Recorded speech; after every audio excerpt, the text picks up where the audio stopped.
Hello viewers, আসসালামু আলাইকুম।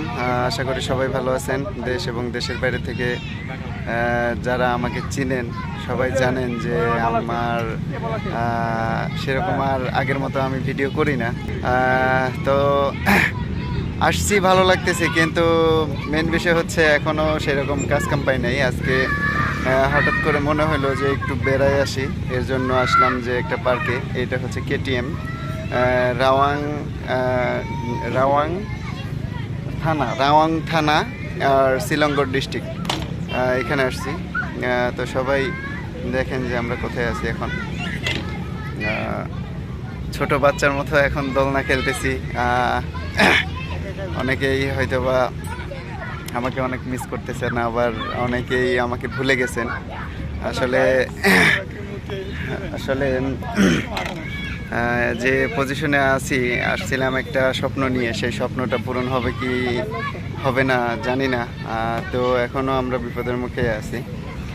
বিপদের মুখে বলতে এখনও কাজ পাইনি সেরকমভাবে, এর জন্য আর কি একটু বিপদের মুখে আছি যে এখনও কাজ পাইনি। আসছি আজকে 16-17 দিন হচ্ছে, এ পর্যন্ত কাজ পাইনি। তো সবাই আমাদের জন্য দোয়া রাখবেন যেন আমরা অতি দ্রুত অতি তাড়াতাড়ি কাজ পেয়ে যাই। এরপরে আমরা যাব, অবশ্যই আপনারা দেখতে পাবেন, এরপরে যাব হচ্ছে আমরা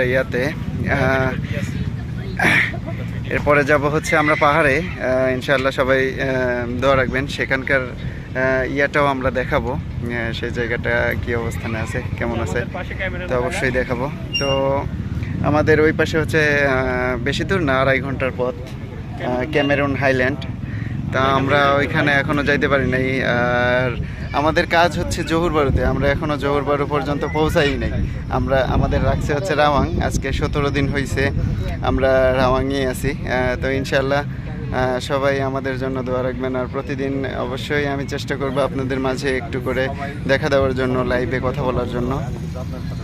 তো সবাই আমার জন্য দোয়া রাখবেন। আমার সাথে যারা আসছে যারা আমার সাথে আছে যারা, সবার জন্য দোয়া রাখবেন যেন তারা আমরা সবাই মিলে যেন অনেক দ্রুত কাজ পেয়ে যাই।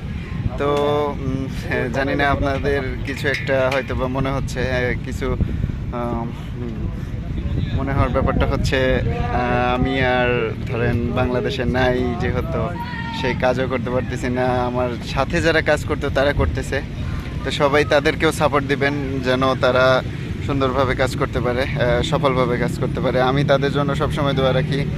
আর আরেকটা বিষয় হচ্ছে, সবাই যারা কাজ করতেছে তারা সবাই সময় সময় কথা বলে আমার সাথে, অনেকভাবে কথা বলে। ধরেন ইমোতে কথা বলে, হোয়াটসঅ্যাপে কথা বলে। তাই আমার আগের নাম্বারটা এখনও আছে, অনেকেই ফোন দিচ্ছেন, আবার অনেকের ফোন আমি ধরতে পারতেছি না, হয়তো বা একটু ব্যস্ততার কারণে। তা আপনারা কিছু মনে নেবেন না। আসলে জানেন, আসলে প্রবাস জীবনটা আসলে ব্যস্ততার মধ্যে কাটে আর কি।